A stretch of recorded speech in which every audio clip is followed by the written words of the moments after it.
Hey, what's up everyone, Morey Croson here, and today we're going to be doing a breakdown on Fred Kerley and comparing his 400 meter and his 100 meter, and we're going to start the video right now.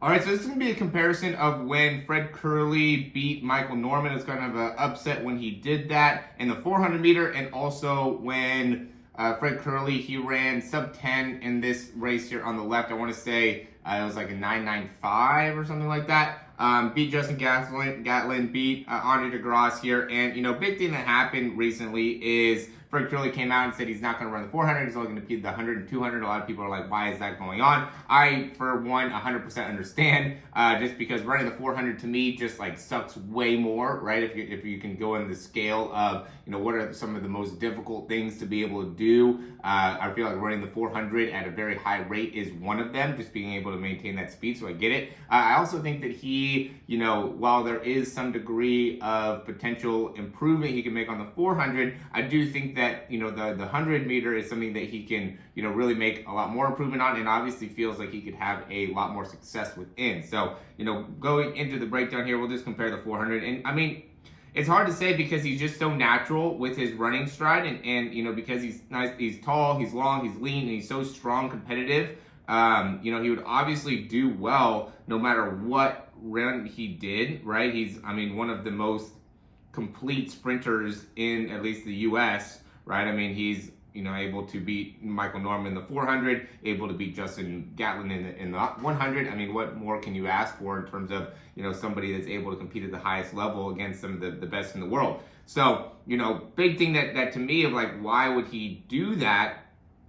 Just probably has to do with one, the training side, right? Like when you commit to running the 400, I would assume the training would be a lot more rigorous on the body. And so, having to kind of work through that would probably be more difficult. So you probably, wanted to go more into a 100 just because, the training is a lot more technical, where the 400, it's almost more about being able to, build up the body to be able to run the 400. While there's always going to be technical improvements that can be made, the 400 again is just more of like an overall building the body endurance to be able to make that happen, where the 100 is a lot more of a technical race of being able to work on some of the key nuances within the run. Now, going into looking at the 100 and some of the technical things that he could maybe work on and probably is working on, and that's probably where it ended up being important, right? Is you have to really focus on this stuff. You can't be, working yourself super tirelessly in the 400 and, really challenging your body on a high physical level, and then also being able to do the technicality stuff in the 100. And I'm sure he was trying to do that, right? I'm not trying to say that he's,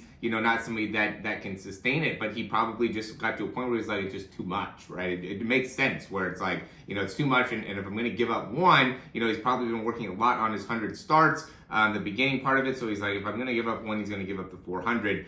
So that's probably how it went, at least in my head, that's where it makes sense. The 100, obviously his start, is something that he could definitely improve on. He has a great reaction time here, but, he ends up popping up pretty quickly overall within his body, right? And you could just tell he doesn't have the looseness in the hips, right? You can see that second step, not a clean second step, let that foot kind of go off to the side. This is something I'm working on within my own sprinting as well, where my foot kind of goes off to the side, slows you down a little bit, makes it so you take a little bit more of a lateral step there instead of getting a nice forward step. Is going to be more optimal. You can see like Andre DeGrasse and Justin Gatlin both are able to get much better with their second step, where, Fred Kerley's a little bit off there. Regains it back with the fourth step though. But yeah, here his hips are really far back. It'd be better if he can get those hips through a little bit better, maintain a little bit better spine position, get the arms more situated. So, in those beginning steps there, while they're not bad, he's in a great position right now. He's still, not at the place that he could be. He could be a lot better, because once he gets to his top speed, this is where, guys like Justin Gatlin usually are able to walk guys down and make a big impact. But he, just easily outruns Justin Gatlin here. Easily. And Justin Gatlin's going to be a big guy as well. So it looks like it's 9.7, 9.8, somewhere in there on the finish. So, his top speed is going to be something that is going to be hard for people to really compete with, right? He has such a nice, long, open stride, and, if he can go in and really work on his start and have a great start, he could run easily down into the 9.7, 9.6s. There's no doubt in my mind that he can make that happen. So the big thing, again, just ends up going into, what are some of the training things that he's doing. And I actually don't think that he ran sub 9.9. I don't think he's done that yet. So this was probably mid 9.9, even though the time here says 9.8. It's probably mid 9.9.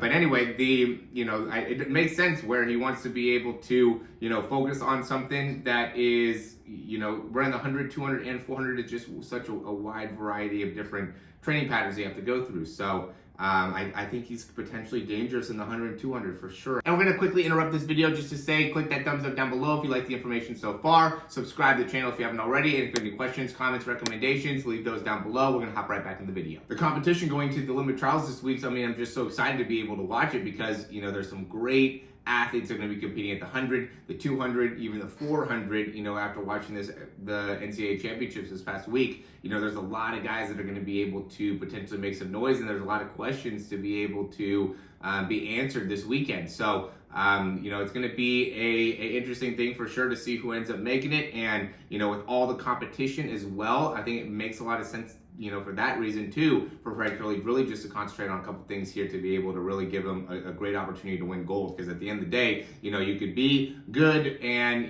good at a lot of things, or you can be great at one thing or two things. And, I think he could potentially be great at the 100 and also do great at the 200. So it'll be interesting to see if he can get 2 medals in those. But, big thing is just trying to focus on one part of the sprint. And I get it where he wanted to go down into the 100 and really make a big difference there because he's running great in the 100. So it makes a lot of sense to me. And like I said before, if you like the information, go ahead and click that thumbs up down below. Subscribe to the channel if you haven't already. And if you have any questions or comments, you can leave those down below.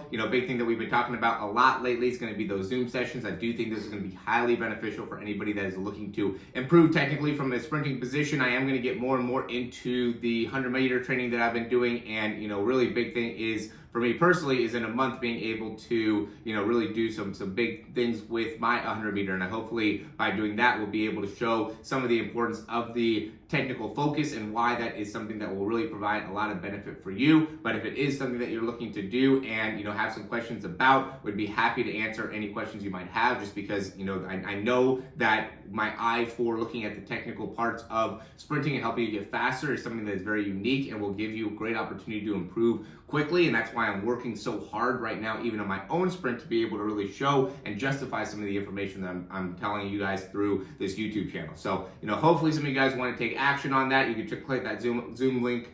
You can click that Zoom link down below, but if not, go ahead and click that thumbs up down below. That really helps us out still a ton. And thanks for watching the video. We'll talk to you soon.